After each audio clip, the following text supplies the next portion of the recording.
Dala ang mga papeles na nakuha ko sa mga aswang. Pinuntahan ko ang mag-asawang sarangay. Naghintay pa ako ng ilang sandali bago nila ko pinagbuksan ng pinto. Saka ka na lang pumunta rito kapag natapos mo na ang misyon mo at kapag napatay mo na ang aswang na pumatay sa anak namin. Seryosong saad ng matandang lalaki. May nahanap ako. Inilatag ko sa mesa sa mismong harapan nila ang papeles na may pangalang Don Filipo. Alam kong nasa malapit lang siya at napatay ko na rin ang ilan sa mga tauhan niya. Tapos, natahimik ako sa kanyang itinugon. Napahugot ako ng hininga at napaiwas ng tingin para makapag-isip. Kapag ba napatay ko ng Don Filipo na yon, matatapos ng lahat ng ito. Ayaw ko nang maramdaman na may sasapi pang halimaw sa katawan ko. Diretsahan kong sabi na ang tinutukoy ko ay ang pagsanib ng espiritu ng sarangay na nasa loob ng hiyas na kwintas.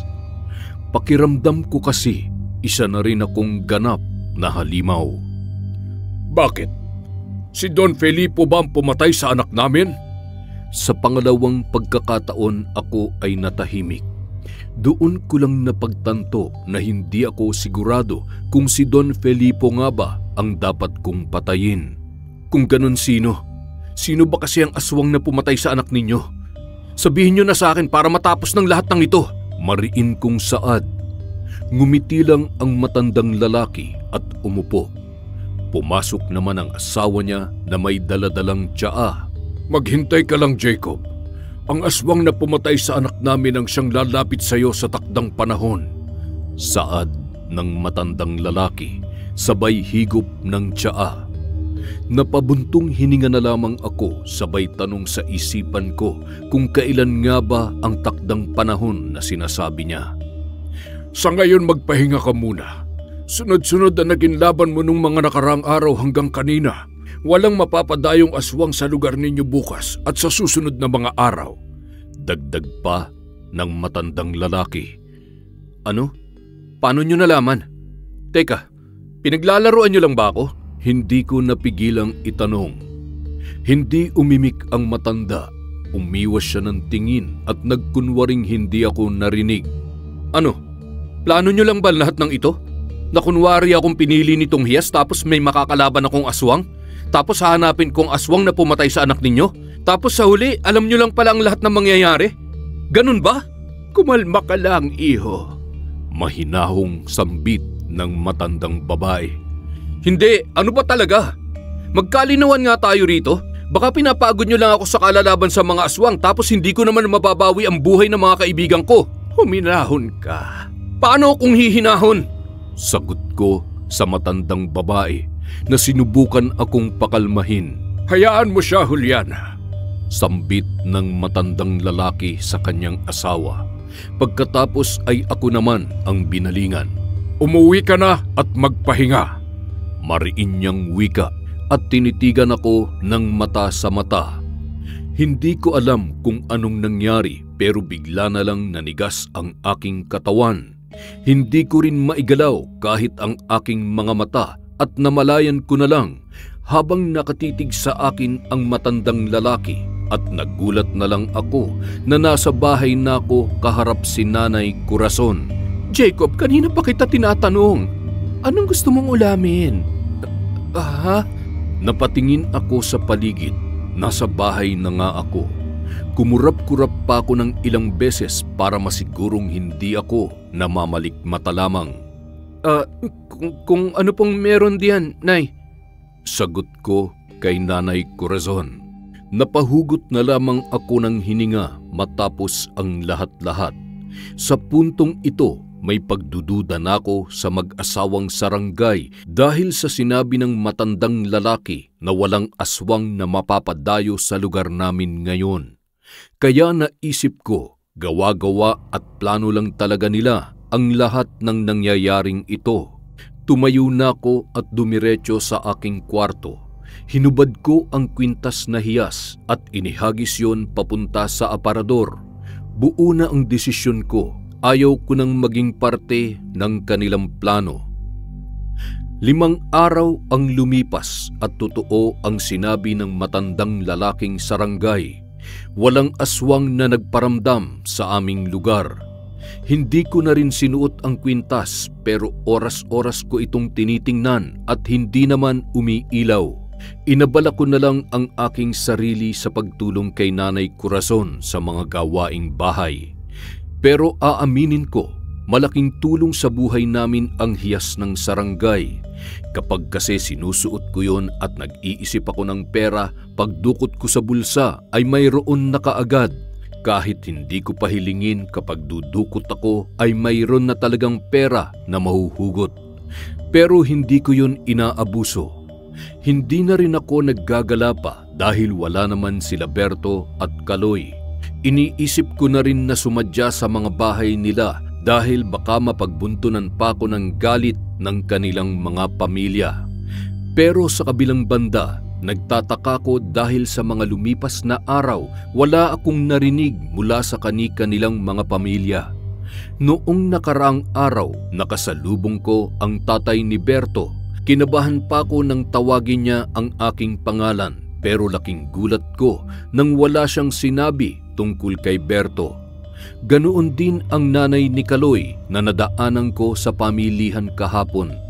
May tindahan kasi sila roon at wala rin siyang nabanggit tungkol kay Kaloy. Noong una naisip ko na mabuti na rin yon para hindi nila ako sisihin sa pagkawala ng dalawa. Hindi lang naman kasi ako ang may kasalanan sa nangyari. Kasalanan din yon nila Berto at Kaloy, subalit sa tingin ko ay parang may mali. Matapos ang malalim na pag-iisip sa ikinikilos ng pamilya ng dalawa, napagpasyahan ko silang sadyain para makausap ng maayos. Pero bago yon, nagpaalam muna ako kay Nanay Corazon. Pagdating ko sa bahay ng pamilya ni Kaloy, sinalubong ako agad ng kanyang ina. Pinagbuksan ng pinto at pinatuloy sa kanilang bahay. Napasadya ka, iho. Pasensya ka na, wala akong maiaabot sa iyo. Aniya na ang tinutukoy ay ang pagiging ninang niya sa akin. Ay nako, hindi po yan ang sadya ko, ninang. Nahihiyang sagot ko naman. Si Kaloy po ba nasaan? Sunod kong tanong. Pero mas lalo akong nagtaka sa ekspresyon at reaksyon niya matapos marinig ang pangalan ng kanyang anak. Sinong Kaloy? Nagtataka niyang tanong. Naging isang guhit ang dalawa kong kilay sa tanong niyang yun. Si Kaloy po, yung anak niyong panganay? Panganay? Si Angeli ang panganay ko. Babae ang panganay ko. Ano? Ay nako, Jacob. Baka gawa lang yan ang paggagala mo. Kung sino-sino siguro ang nakikilala mo nung nakaraang linggo. Kaya kung ano-ano na lang ang binabanggit mo. Sabi ni Maring Corazon, basta-basta ka na lang umaalis ng bahay. San ka na naman ba naglakwatsa at mukhang marami kang nakilala? Hindi ako nakasagot sa kanyang mga sinabi. Napaisip na naman tuloy ako sa sitwasyon. Nagpaalam ako na aalis na. Hindi naman ako pinigilan kaya ako ay naglakad na palayo. Pinuntahan ko ang bahay ni Mang Gado, ang tatay ni Berto. Naabutan ko siyang katatapos lang mag-ayos ng kanilang bakod. Pagkakita niya sa akin, kumaway pa siya at tinawag ang aking pangalan. Paggabi na, Jacob ah. Napasadya ka. Tanong niya na inihinto muna ang ginagawa. May kilala po ba kayong Berto? Tanong ko naman sa kanya. Berto? Aniya at napapaisip kung may kilala nga ba siyang ganoon ang pangalan. Wala eh. Sino ba yan? May atraso ba sa inyo ng nanay mo? Sabihin mo lang at akong bahalang lumigpit yan. Alam mo namang malakas sa akin ng tatay mo kahit nagpapahinga na yon sa kabilang buhay. Dagdag pa ni Mang Gado. Ganun po ba? Akala ko po kasi may kilala kayong Berto. Si Baron po. Tanong ko na ang tinutukoy naman ay ang kuya ng aking kaibigan. Nasa kusina nagluluto. O siya, pumasok ka muna at dito ka na kumain. Alok ni Mang Gado pero nagpasalamat na lang ako at nagpaalam na. Balisa ako habang naglalakad pa uwi. Hindi ko na alam kung anong nangyayari at kung bakit walang maalala ang mga magulang ni Berto at Kaloy tungkol sa kanila. Posible kayang binura ng mag-asawang Sarangay sina Kaloy at Berto sa alaala ng kanilang pamilya? Tanong ko sa aking sarili. Sa tanong na yun, napaniwala ako. Posible naman kasi ang lahat, lalo pa at hindi sila pangkaraniwang nilalang. May kakayahan silang hindi lubos maisip ng katulad kong ordinaryong tao lamang. Dahil doon, hindi ko mapigilang magalit sa mag-asawa. Masyado na yata silang walang hiya na nagawa pa nilang burahin sa alaala ng isang magulang ang sarili nitong anak. Hindi lang yun, idagdag pa ang ginawa nila kina Berto at Kaloy. Pinaghiwalay ang kaluluwa at ang katawang lupa. Inis akong nagdadabog sa daan, napapasigaw pa dahil sa sobrang galit. Mabuti na lang at nasa bakanteng lote ako at medyo malayo-layo pa ang mga bahay kaya walang sumisita sa aking pag-iingay. Ilang minuto pa ang lumipas bago ko napagpasyahang magpatuloy sa paglalakad pauwi. Pinakalma ko muna ang aking sarili bago umuwi at baka kung ano pa ang maisip ni nanay. Ayaw ko nang dumagdag pa sa kanyang mga isipin.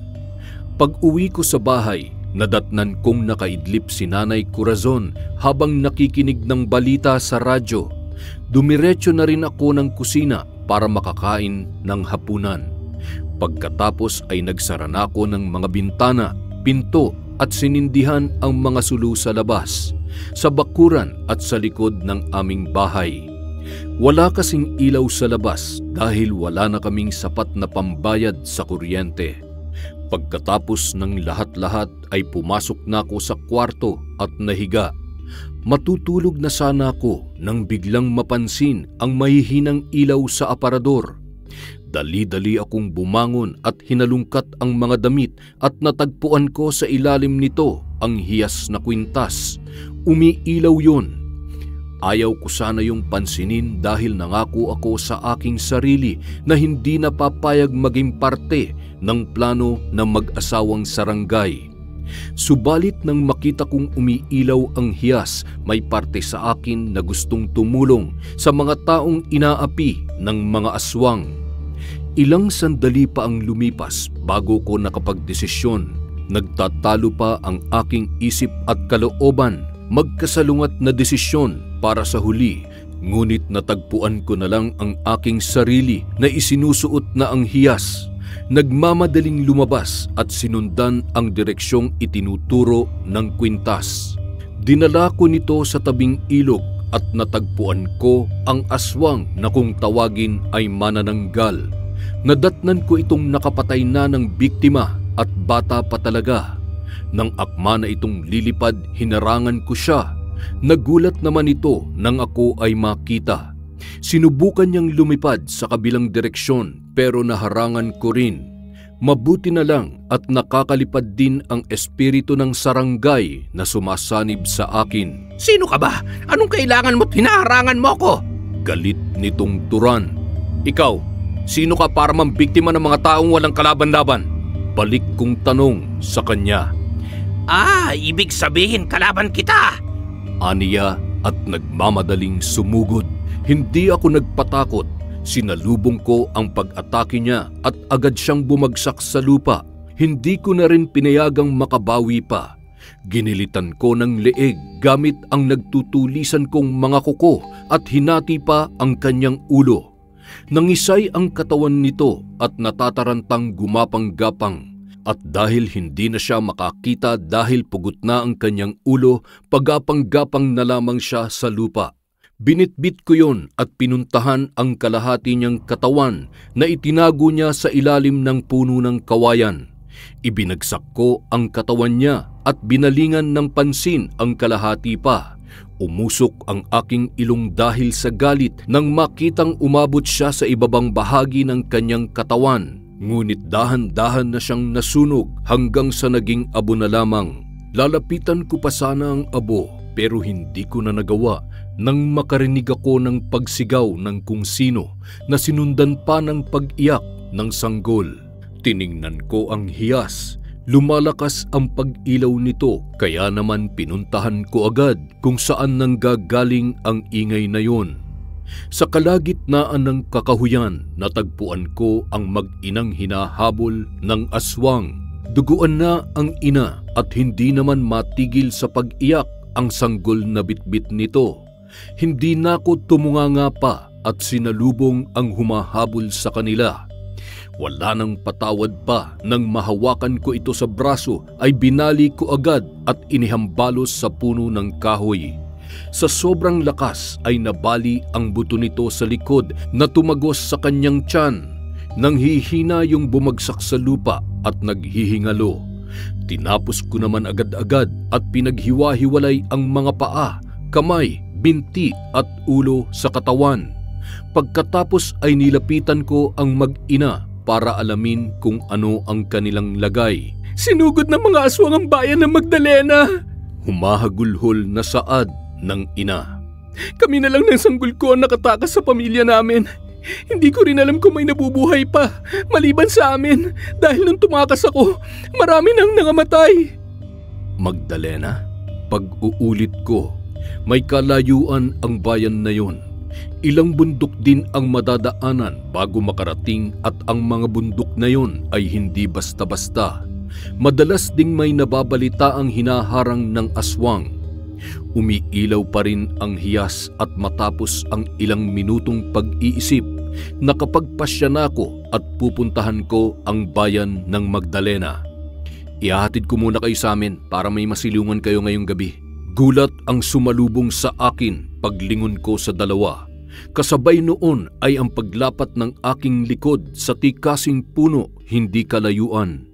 Pag-angat ko ng tingin, nasaan yung aswang na ang dalawa. Nakaabot na kay Don Filipo ang tungkol sa sarangay na pumapatay sa lahi namin. At ngayon, inutusan ni Don Filipo ang lahat ng aswang na tugisin ka. Sisiguruhin namin ang anak ko na kami ang makakapatay sa'yo sa gabing ito. Malakas na sambit ng inang aswang. Patibong? Sabi ko sa aking isipan. Gawa-gawa lang pala niya ang tungkol sa bayan ng Magdalena at kasabwat nila ang aswang na humahabol sa kanila. Mabuti na lang at napansin ko bago mahuli ang lahat. Handa na ang mag-ina sa pagsugod. Nakalambitin na sa sanga ng puno ang anak niyang aswang. Nakalaylay ang mahabang pusod nito. Mabilog ang bibig na naglalabasan ang matutulis ng ngipin. Mapupulang mga mata at naghahabaan na mga kuko. Ang ina naman ay pagapang-gapang kung kumilos. Mahaba ang bias ng binti. Mahaba rin ang kanyang mga kuko. Matutulis ang mga tainga pati na ang kanyang mga ngipin. May kahabaan ang dilang sumasayaw sa unahan ng kanyang bibig at walang tigil ang pagtulo ng malapot niyang laway. Katapusan mo na! Sigaw ng inang aswang na siyang naunang sumugod sa akin. Lumipad siya sa ere at agad na itinuon sa akin ang naghahabaang mga kuko pero sinalo ko yun gamit ang matatalim kong sungay. Nabali lahat ng kuko niya at dumaplis pa ang sungay ko sa kanyang braso. Napaatras ang inang aswang at sumugod naman ang anak. Sinubukan niya akong sakalin gamit ang mahaba niyang pusod pero naunahan ko at naputol yon. Dumaing siya ng dumaing at napatakbo sa dilim. Pero hindi nagtagal, sumugod ulit ang inang aswang at sinubukang bulagin ang aking mga mata sa pamamagitan ng kanyang laway. Subalit bumaliktad ang sitwasyon. Siya ang nabulag imbis na ako. Dinukot ko ang kanyang mga mata at ginawaran ng malubhang sugat. Ibinaon ko ang aking mga kuko sa kanyang dibdib. Pasuray-suray siyang napaatras at hindi makapaniwalang napatingin sa akin. Bumagsak din ito matapos matisod sa nakausling bato pero hindi pa roon nagtatapos ang laban. Mula sa kung saan ay lumitaw ang anak nitong aswang. Dumapo sa aking ulo at sinubukang dukutin ang aking mga mata. Ngunit dahil mas malakas ako kumpara sa kanya, pasimple ko siyang dinampot at ibinalibag sa lupa. Tinadyakan ko ng tinadyakan hanggang sa mabaon na siya sa ilalim ng lupa. Saan ko matatagpuan si Don Filipo? Tanong ko sa naghihingalong inang aswang. Tumingin lang siya sa akin sabay buka ng bibig pero walang lumalabas na salita. Inulit-ulit ko pa ang tanong at pinilit siyang magsalita hanggang sa bumuka na naman ang kanyang bibig. Mamamatay ako pero hindi ko yun sasabihin sa'yo. Saad nito at binawian na agad ng buhay. Sa paglipas ng 1 oras, nakatayo pa rin ako sa harapan ng bangkay ng aswang. Nasaan yung tao na ako at hindi makakilos dahil nahulog sa malalim na pag-iisip kung sino ba talaga si Don Filipo at ano ang kinalaman niya sa aking misyon. Kung hindi naman si Don Filipo, anong meron at bakit siya binabanggit ng mga aswang na nakalaban at napatay ko na? Sino ka ba talaga? Tanong ko sa hangin sabay kuyom ng aking mga kamao. Kinabukasan, kalat na kalat sa buong lugar namin ang mga aswang na natagpuan. Mga aswang na nakalaban ko nung nakaraang gabi. At muli, naglabas na naman ng sariling opinyon ang lahat. Malaking halimaw ang pumatay sa mga yan. Para siyang baka, may sungay, tapos umuusok ang ilong. Halos magkakasabay na wika ng 2 lalaki na niligtas ko laban sa aswang na tiktik nung nakaraang gabi. Sabi sa inyo may tagapagligtas talaga tayo. At isipin nyo isa pa talagang halimaw. Halimaw pero may puso para sa mga tao. Naniniwala na talaga ako na hindi lahat ng halimaw masama. Isang magandang halimbawa ng mabait na halimaw ang halimaw na nagligtas sa atin laban sa mga aswang. Tama, ilang aswang na ang kanya napatay at kahit nasawi man ang sanggol na dinagit ng manananggal, pasalamat pa rin tayo dahil kakaunti na lang ang biktima. Hindi katulad noon, halos ubusin na tayong lahat. Oo, tama ka. Totoo yan. Kaya kapag nakita natin ang halimaw na yan, imbitahin natin sa salo-salo. Bahala na kung wala tayong mayahandang bongga. Basta, pasalamatan natin siya. Hindi biro ang kumalaban ng mga aswang. Hoy, magsitigil kayo! Natahimik ang lahat sa pagsigaw ni Mang Rogelio. Anong salo-salo? Mag-aanda kayo para sa halimaw na yon?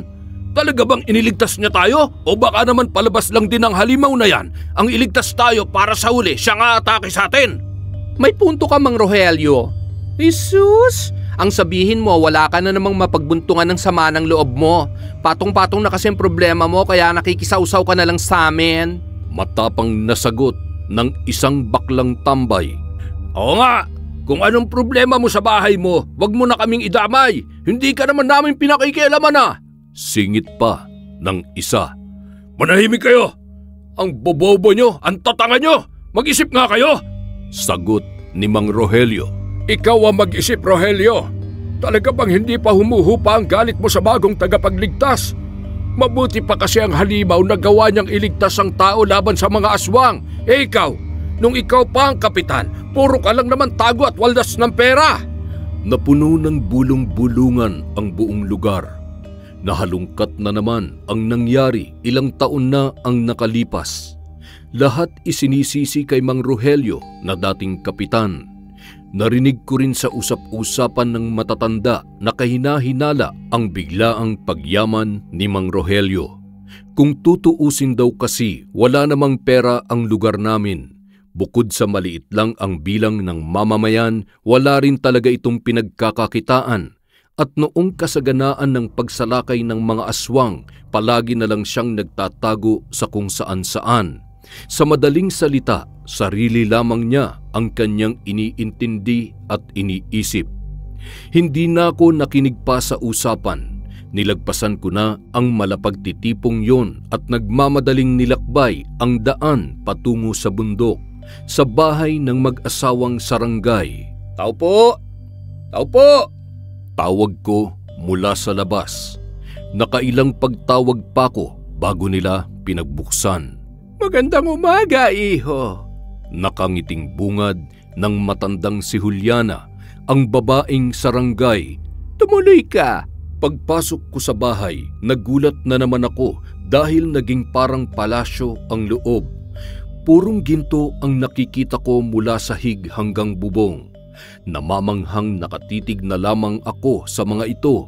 Magara rin ang suot ng mag-asawang sarangay na tila ba mga milyonaryo. Kung sa bagay, Mayaman naman talaga sila. Kung sa labas titingnan, kubo lang tong bahay ninyo. Mahina kong saad habang nakatingin pa rin sa mga gintong nakapaligid. Sa labas lang yon, Jacob. Sagot ng lalaking sarangay. Kilala niyo ako pero hindi ko kayo kilala. Sabi ko, sabay tingin sa kanila. Ako si Ricario. Si Juliana naman ang asawa ko. Wala kaming apelyido kaya bahala ka na kung anong isusunod mo sa pangalan namin. Sabi pa ni Ricario na hindi ko matukoy kung nagbibiro ba o kung ano. Ano pala ang sadya mo? Napaseryoso ko sa tanong niyang yun. Umalis si Juliana at nagtungo sa kusina. Iginiya naman ako ni Ricario sa silid na nasa harapan namin.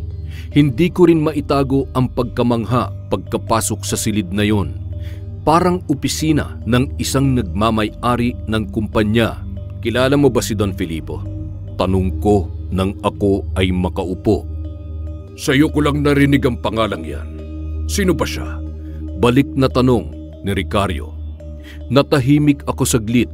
Tinitigan ko siya at sinubukang basahin ang kanyang nasa isip. Hindi ko tuloy malaman kung nagsasabi ba siya ng totoo o pinaglalaruan na naman ako. Pakiramdam ko malapit ko nang matapos ang misyon na to. Siguruhin mo lang natutupad ka sa napag-usapan natin. Bubuhayin mo mga kaibigan ko at pagagalingin mo si Nanay Corazon. Napangiti si Ricario sa sinabi kong yon. Tumutupad ako sa usapan, Jacob. Lalo na sa mga taong ginagawa ng maayos ang ibinibigay kong misyon. Dapat lang, maigsi kong tugon. Hahanapin ko si Don Filipo at kapag nahanap ko na siya, matatapos na ang misyon kong to. Mukhang siguradong sigurado ka sa sinasabi mo. Anong meron kay Don Filipo at parang kampante ka na matatapos mo na ang misyon sa oras na magkaharap kayo? Sa puntong yon ako naman ang ngumiti. Hindi ko ipapaalam sa kanya o sa kanyang asawa ang susunod kong gagawin. Mas mabuti ng ganito para hindi nila malaman ang patutunguhan ng aking pinaplano. Hindi pa rin kasi maalis sa isip ko na pinaglalaruan lamang nila ako. Kaya naman pananatilihin ko yung lihim sa kanila. Tumayo ako mula sa pagkakaupo at nagpaalam na aalis na. Inaya pa ako ni Juliana ng tanghalian pero ako ay tumanggi. Uuwi na ako para makapagpahinga ng maayos dahil mamayang gabi susugurin ko na ang baluarte ni Don Filipo. Hindi ko man alam kung saan siya nagtatago, madali namang kumuha ng aswang na magdadala sa akin sa kanya. Yon ang pinaplano kong gawin. Pagsapit ng gabi, 6:00 pa lang ako ay handang-handa na.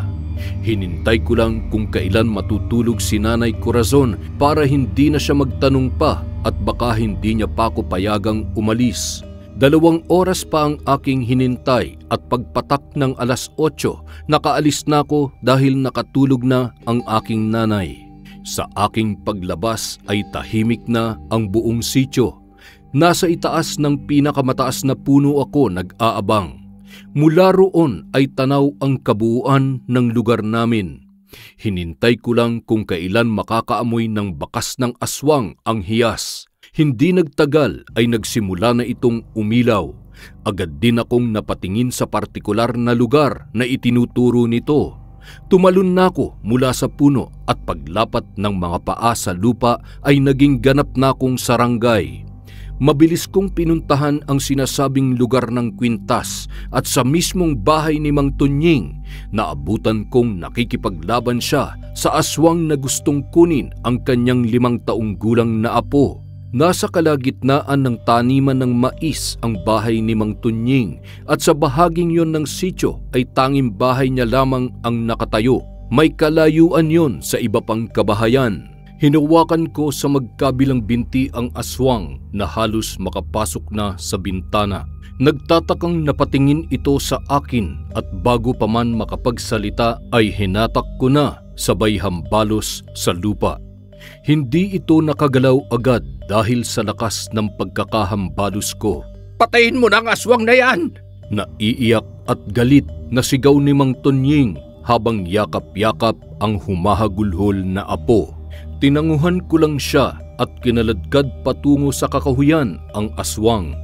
Nagpumiglas ito ng nagpumiglas at dahil sa sobrang likot, ginapos ko ng baging ang magkabila niyang binti at kamay. Itinali ko pa ito sa puno pagdating sa kakahuyan at sinimulan ng tanungin saan ko matatagpuan si Don Filipo. Sino ka?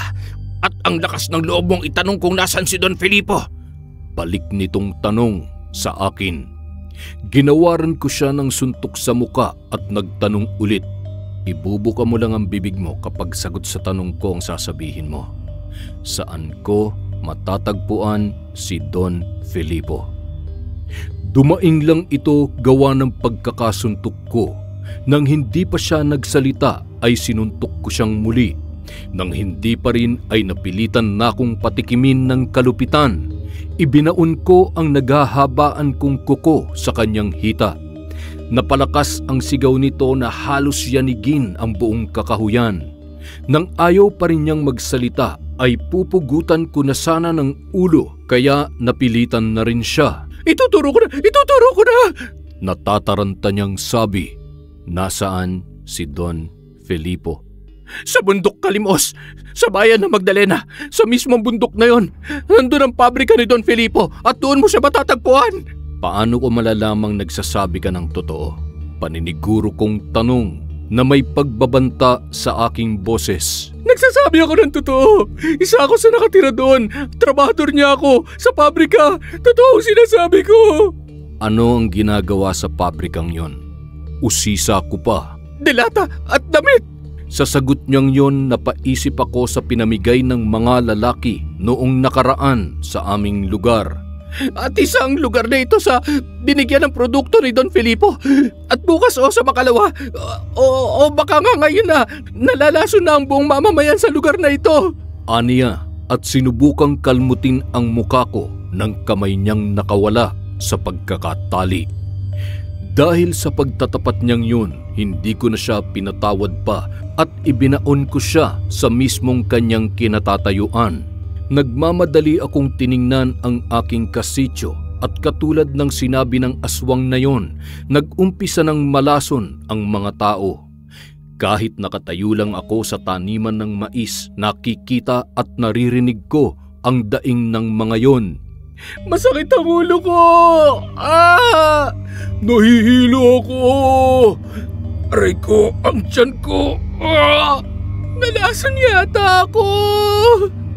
Nagsusuka, hindi makakilos ng maayos, natutumba, dumadaing sa sakit ng ulo at tiyan, at mayroon nang nawalan ng malay. Naikuyom ko ang aking kamao at agad na nilakbay ang daan patungo sa bundok Kalimos.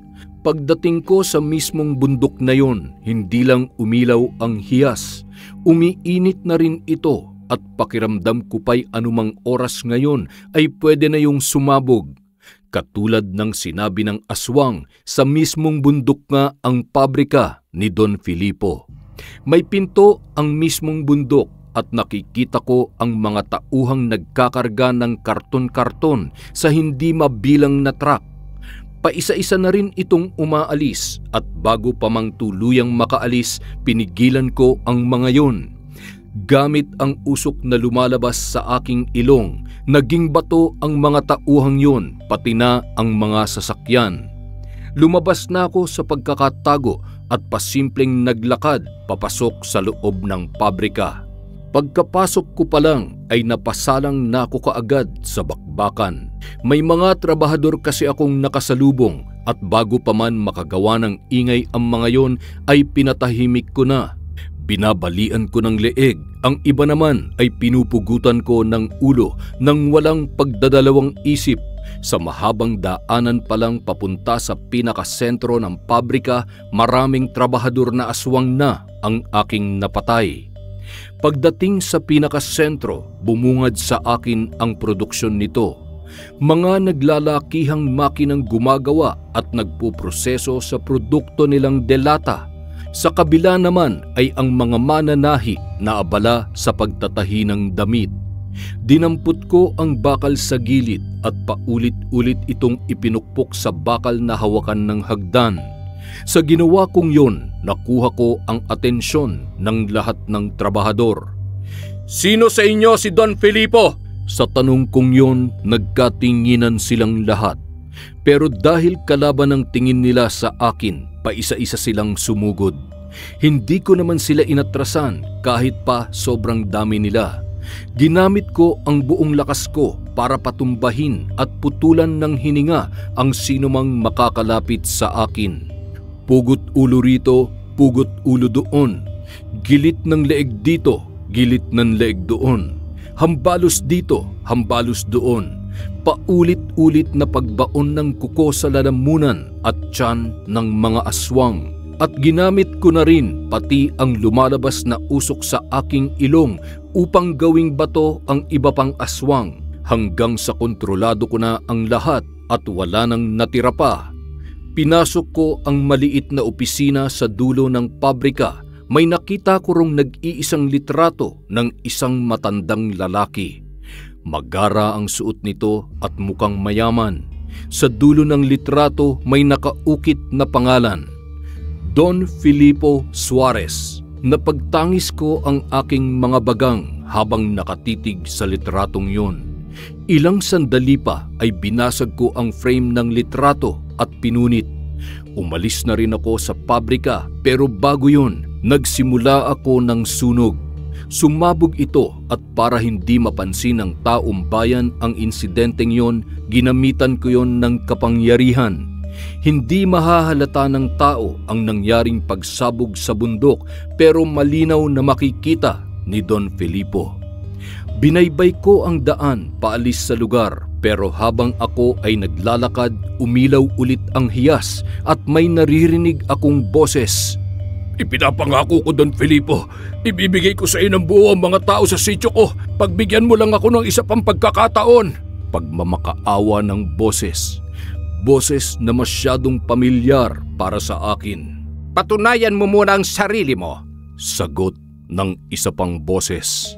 Nasa malapit lamang ang kanilang kinalalagyan at dali-dali ko yung pinuntahan. Sa magkasangang daan, naabutan ko ang isang sasakyan at hindi ako makapaniwala sa mga taong lulan, lalo na ang nakaupo sa likuran. Paano naman ako makasisiguro na buong sityo nga ang ibibigay mo?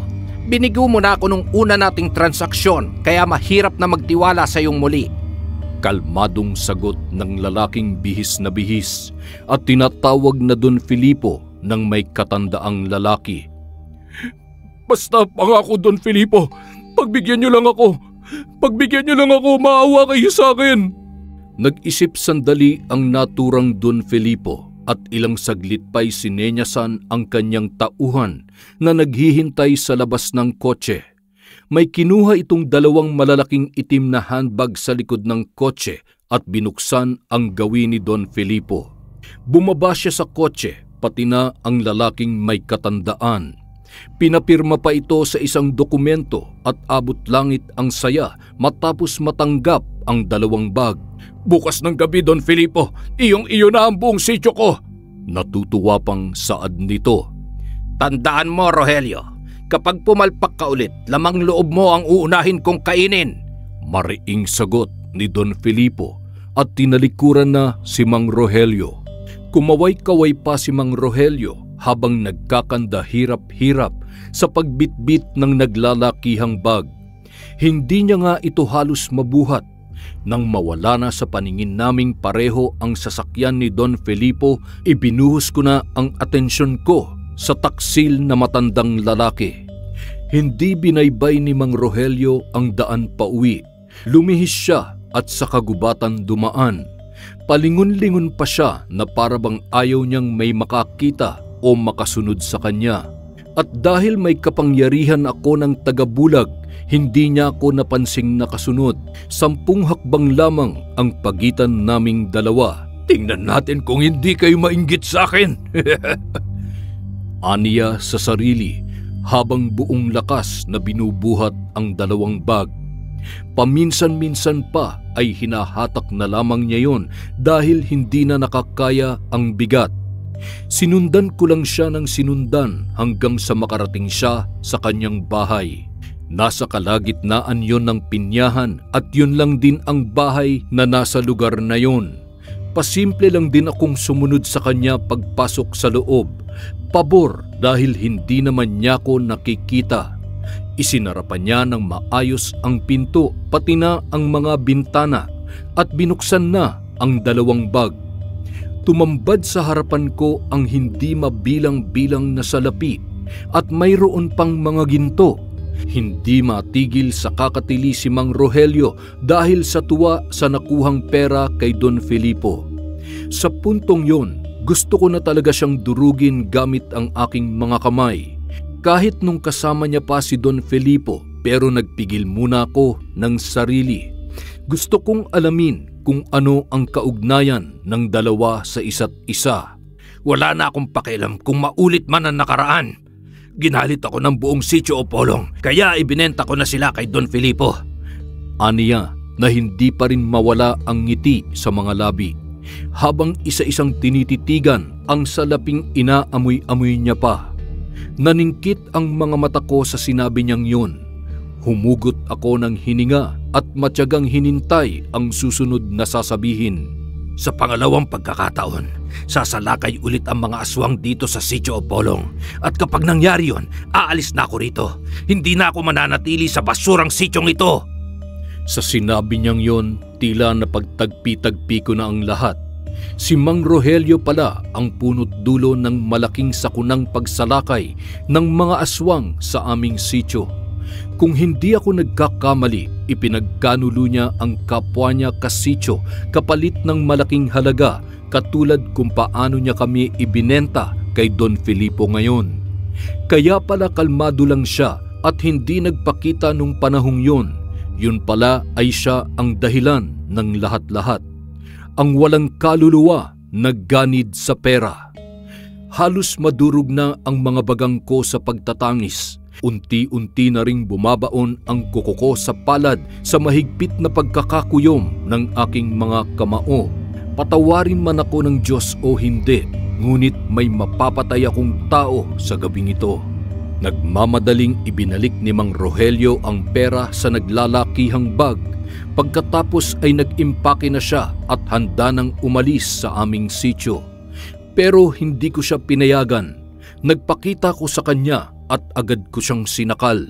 Nagpumiglas naman siya ng nagpumiglas sa aking pagkakahawak. Gulat din ang tanging makikita sa kanyang muka sa biglaan kong pagsulpot. Unti-unti na siyang namumutla at nanghihina pero hindi ko pa rin siya binibitawan. Ang lakas ng loob mong ibenta ang buong sityo sa mga aswang na yon. Hindi mo pagmamay-ari ang mga tao rito. Gigil na gigil kong saad, saka ibinalibag siya sa kabilang dingding.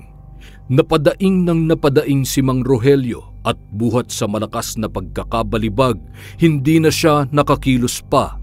Nilapitan ko siya at inapakan sa likod.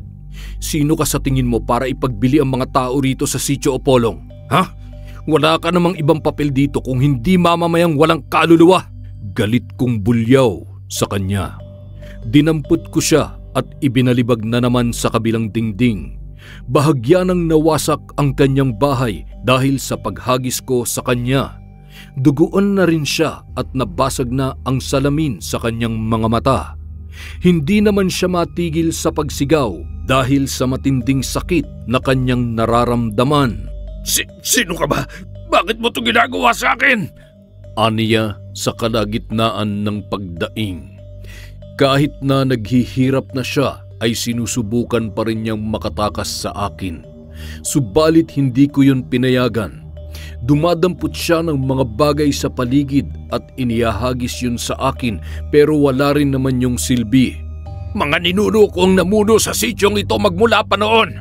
At kahit balibalik na rin pa ang mundo, ang angkan namin na may malaking papel na ginampanan sa lupaing ito. Saad pa ni Mang Rogelio.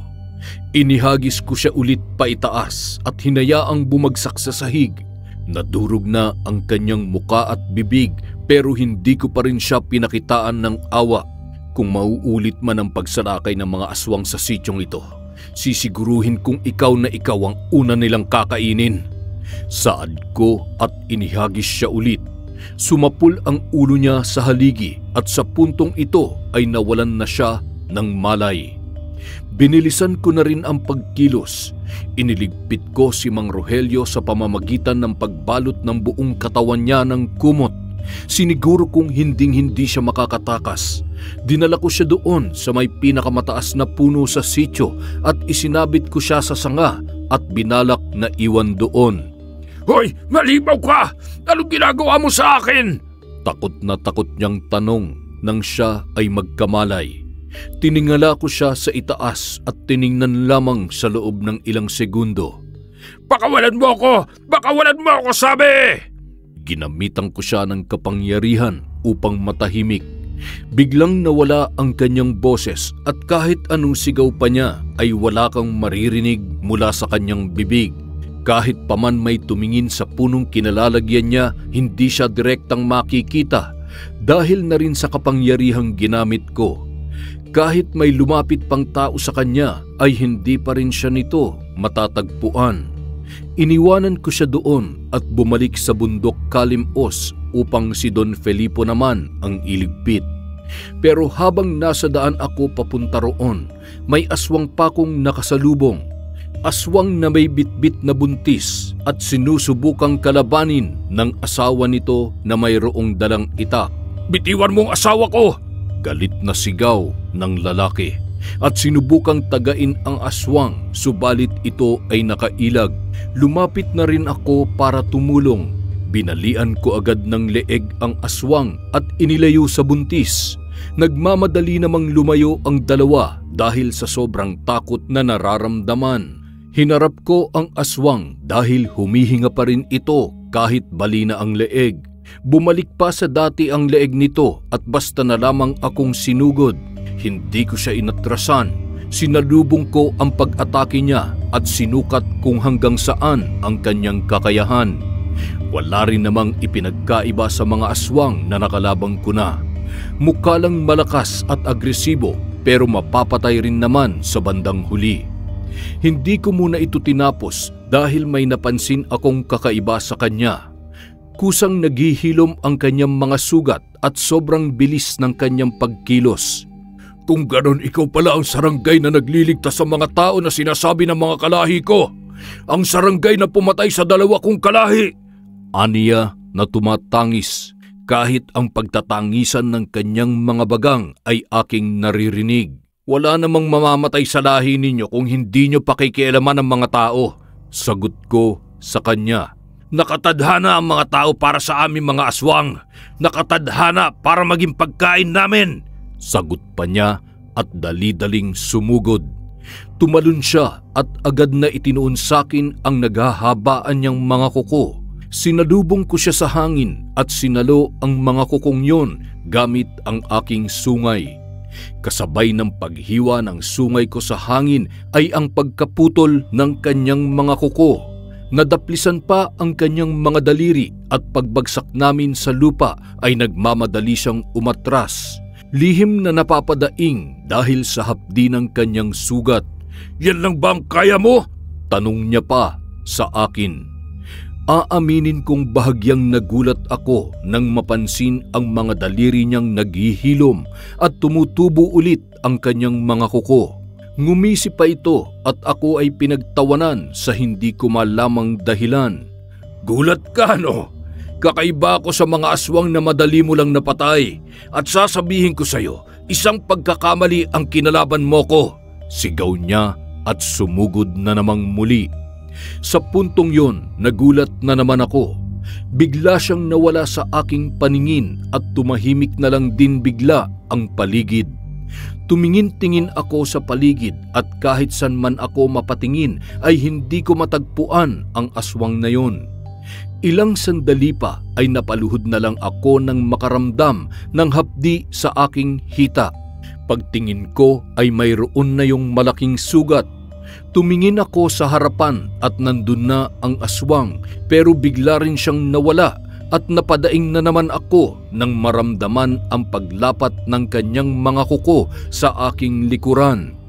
Umikot pa ang aking paningin matapos makatanggap ng napakalakas na sipa sa aking ulo. Pagbagsak ng aking katawan sa lupa ay umalingaw-ngaw ang pagtawa ng aswang. Ang hina mo naman pala. Akala ko ba malakas ka?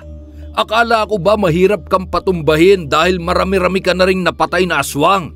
Pero mukhang bagsak ka na sa akin ah. Pagmamalaki pa nito sa kanyang sarili. Humugot ako ng malalim na hininga at dahan-dahang tumayo. Pasimple akong tumingin sa kanya at siya rin ay nagulat nang mapansing kusang naghihilom ang aking mga sugat sa katawan. Muling nabuhay ang galit nito at sumugod na lang basta, pero sa pagkakataong yon ay nasukat ko na ang kanyang kakayahan at nabasa ko na rin ang kanyang mga galaw. 3 metro pa lang ang layo niya sa akin, alam ko na ang susunod niyang gagawin. Pati na rin kung saan lalapat ang kanyang mga kuko. Sinalubong ko siya agad matapos mabasa ang kanyang galawan. Nang mahawakan ko ito sa leeg, sinakal ko siya agad at kumalas ang ulo nito sa kanyang katawan. Bakas ang pagkagulat sa kanyang muka kahit nakahiwalay na ang kanyang ulo. Nangisay ang kanyang katawan at tumalsik pa ang dugong lumalabas sa kanyang leeg. Nakagawa pa ng ingay ang putol niyang ulo, pero pinatahimik ko na at ibinaon sa ilalim ng lupa. Iniwanan ko namang nakatihaya ang kanyang katawan. Nang wala ng aswang na napapansin sa paligid, nagmadali na akong tumungo sa bundok Kalimos para maabutan si Don Filipo na siyang binabalak kong makaharap ng gabing yon. Habang ako ay nasa daan papunta sa bundok Kalimos, umiilaw ang hiyas at may itinuturo itong direksyon. Ibang direksyon at hindi sa bundok. Lumihis ako ng daan alinsunod sa sinasabi ng hiyas. Nakarating ako sa isang maliit na barangay at naabutang sunog na ang paligid. Namataan ko rin sa unahan ang mga aswang na kinakarga ang mga taong wala ng malay at duguan. Doon ko lang napagtanto na sinalakay ng mga ito ang nasabing barangay. Nagkakalat pa sa kung saan-saan ang mga nagpira-pirasong katawan ng mga taong biktima. Sa galit ko, sinugod ko agad ang grupo ng mga aswang at kinitlan sila ng buhay. Habang tinatapos ko isa-isa ang grupo ng mga aswang, bigla akong napatingin sa madilim na bahagi ng unahan, sa may bandang kakahuyan. Dumiretso ang paningin ko sa loob ng sasakyang nakaparada roon at hindi ako maaaring magkamali. Si Don Filipo yun. Napansin din niyang nakatingin ako sa kanya. Nakita ko rin ang pagbabago ng ekspresyon ng kanyang muka at kung paano siya nataranta at nagmamadaling inutusan ang driver na magmaneho papalayo. Nang makitang lumalayo na ang sasakyan ni Don Filipo, tinapos ko na agad ang mga aswang at nagmamadali silang sinundan. Nagtungo ang sasakyan ni Don Filipo sa bundok Kalimos at pagbaba niya ay hindi siya makapaniwala sa kanyang naabutan. Wasak na wasak ang parte ng bundok kung saan nakalagay ang kanyang pabrika. Nagwala siya, dala ng matinding galit. Pati yata ikaw, Don Filipo, nawasak na rin katulad ng pabrika mo. Saad ko pagdating sa bundok Kalimos. Dahan-dahan siyang lumingon sa akin at agad na napakuyom ang mga kamao. Sino nag-utos sa'yo para guluhin ang mga plano ko? Tiimbagang niyang tanong. Ngumisi lamang ako at tiningnan siyang galit na galit. Kailangan pa bang may mag-utos para hadlangan ang mga plano mo? Ang mga aswang na katulad mo, Don Filipo, ay dapat pigilan at patayin. Ngumisi siya at napatawa ng mahina. Swerte mo lang dahil ipinatigil ko na muna ang operasyong pagtugis sa'yo dahil may ginagawa pa kami sa kabilang barangay. Kung ipagpapatuloy ko ang pagtutugis sa'yo, malamang wala ka na ngayon. Ako naman ang napatawa sa kanyang sinabi. Hindi tayo sigurado dyan. Mas lalong nanigas ang mukha ni Don Filipo sa sagot ko at sinabihan ang kanyang driver na ako ay sugurin. Sino ka ba sa inaakala mo? Sa tingin mo ba matatakot ako sa isang sarangay na katulad mo? Pare-pareho lang tayong halimaw rito at kung pagiging halimaw lang ang pag-uusapan, wala kang laban sa akin. Pagmamayabang pa ni Don Filipo. Mukhang sigurado ka sa sinasabi mo ah. Sino ka ba sa inaakala mo? Oo, pare-pareho lang tayong halimaw dito pero hindi may pagkakaila na mas malakas ako sa'yo at alam mo yon, Don Filipo. Saad ko na itinatama ang kanyang mga pahayag. Mas lalong tumigas at dumilim ang muka ni Don Filipo sa aking sinabi. Siguro'y nasagasaan ang kanyang kayabangan. Sige, tingnan natin kung sino nga ba ang mas malakas. Aniya at sinenyasan ang kanyang driver na ako ay sugurin na. Agad na nag-anyong aswang ang driver at sumugod. Pero mahina lang yon kumpara sa lakas ko.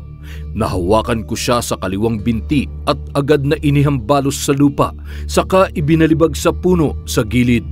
Sa sobrang lakas ay natumba ang puno at napahiyaw ng malakas ang driver na aswang sa sakit ng kanyang katawan. Dinig na dinig ko pa ang paglagutok ng kanyang mga buto sa kanyang likod. Binalingan ko naman si Don Filipo na napapatiim ang bagang sa kanyang nasasaksihan. Humakbang ako palapit sa kanya at habang dahan-dahan akong lumalapit, paunti-unti naman siyang umaatras. Nang mapansin ko yon, napatawa ko sa kanyang karuwagan. Akala ko ba mas malakas ka? Bakit umaatras ka na? Tanong ko sa kanya. Sinamaan lang niya ako ng tingin at nagmamadaling bumalik sa kanyang sasakyan. Pinaandar niya yon at pinaharurot palayo. Napalakas na lamang ang aking pagtawa sa pagtakas na ginawa niya. Hindi ko siya pinakawalan. Sinundan ko yon ng sinundan. Sa katunayan ay nasa ibabaw na ako ng kanyang sasakyan. Komportabling nakaupo sa bubong nang hindi niya namamalayan. Kitang-kita ko naman kung paano siya sumisilip sa mga salamin ng kotse, pero dahil ako ay nasa itaas, hindi niya ako namamataan. Huminto siya pagkalipas ng ilang kilometrong pag-andar. Lumabas siya at ganoon na lamang ang kanyang pagkagulat nang makitang ako ay nasa bubungan ng kanyang kotse.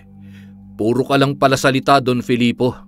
Ang lakas pa ng loob mo habang sinasabi na mas malakas ka kumpara sa akin. Pero bakit ngayon tumatakbo ka na?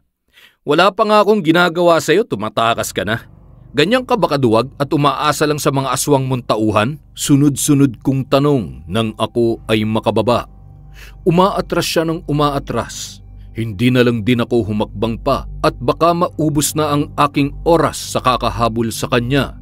Naupo na lamang ako sa unahan ng kanyang kotse at sa aking pagkakaupo ay pumutok ang dalawang gulong nito dahil siguro sa bigat ng aking pagiging halimaw.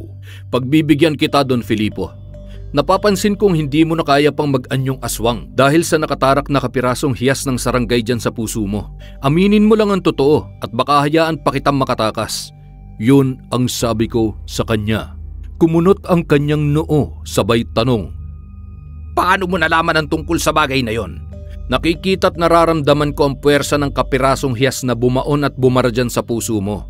Pinipigilan nito ang muli mong pag-aanyong aswang at dahil nasa anyong tao ka, hindi mo na magagawa ang mga bagay na magagawa ng ibang katauhan mo. Yun ang sagot ko sa kanya.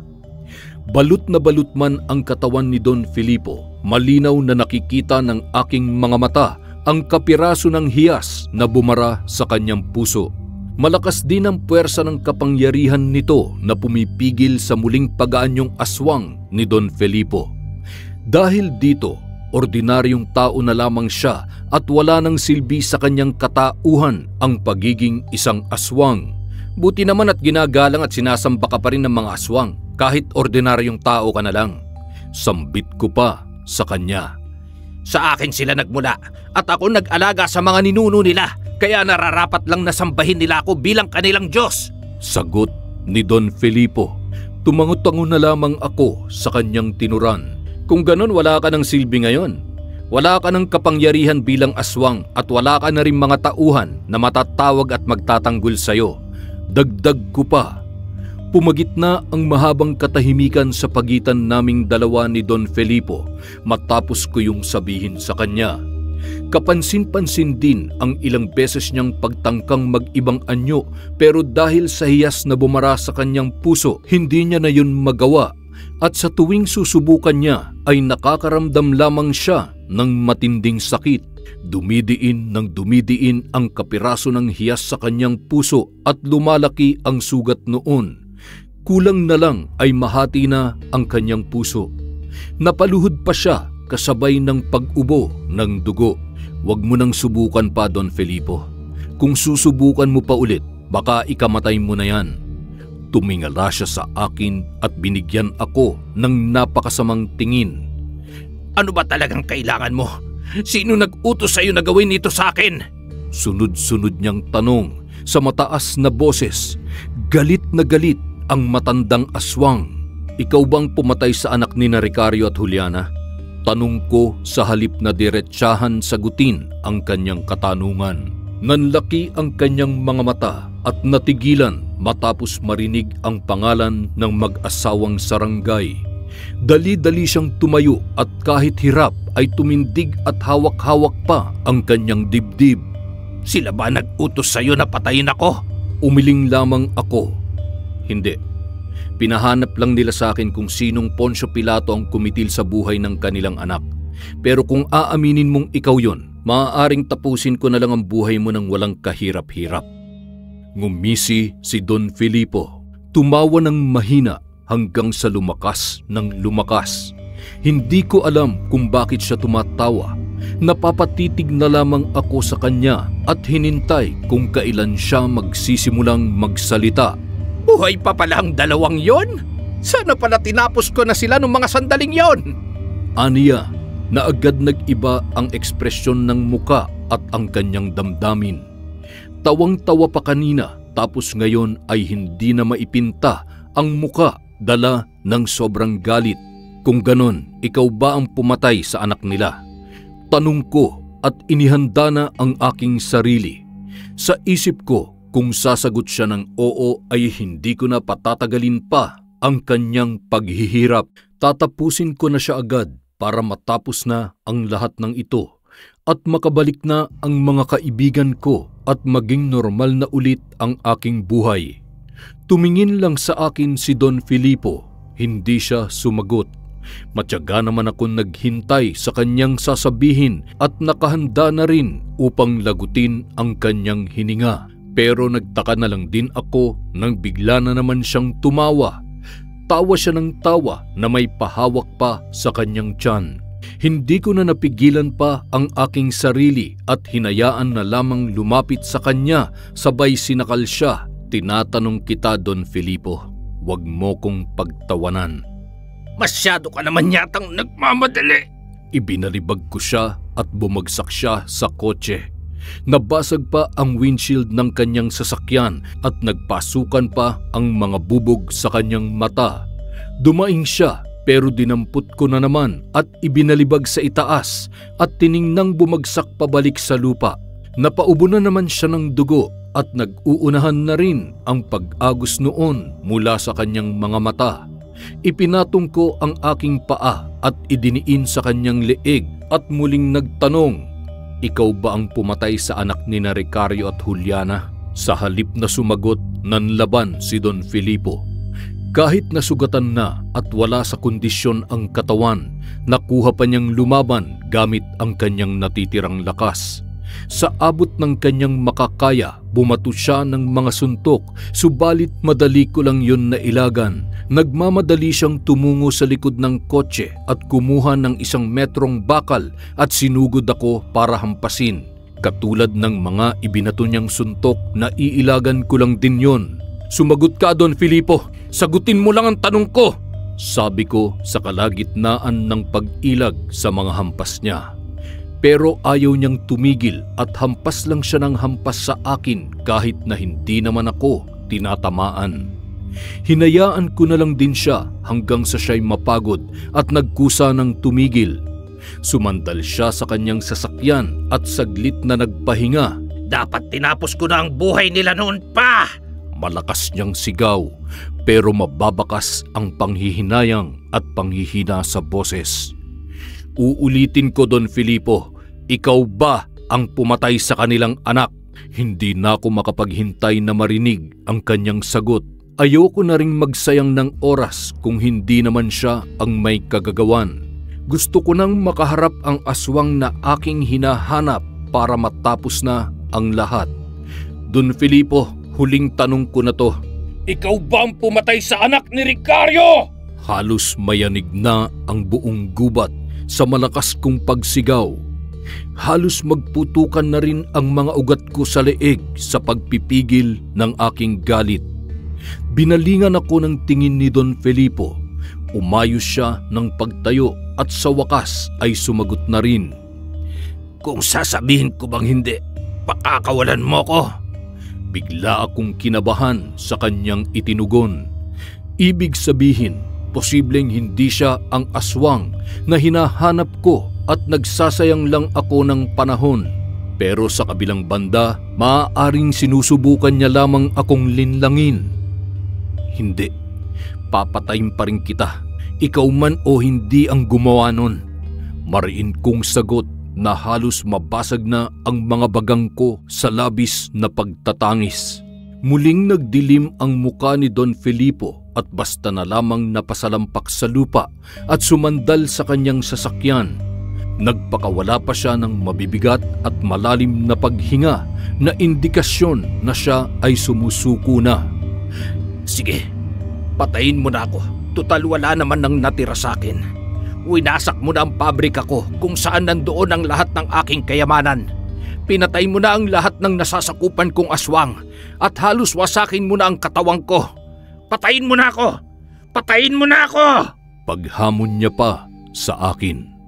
Nagmamadali akong lumapit sa kanya at nakahanda na ang naghahabaan kong kuko sa paggilit sa kanyang leeg. Pero napatigil ako nang mapagtantong may kailangan pang marinig sa kanyang bibig. Sinakal ko na lang siya sa halip na gilitan at muli na namang nagtanong, "Ikaw ba ang pumatay sa anak?" Hindi!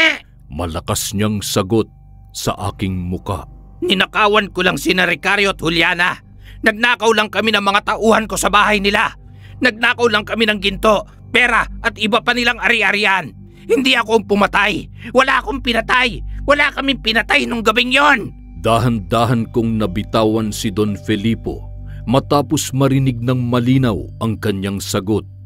Nababanaag ko rin sa kanyang mga mata na nagsasabi siya ng totoo.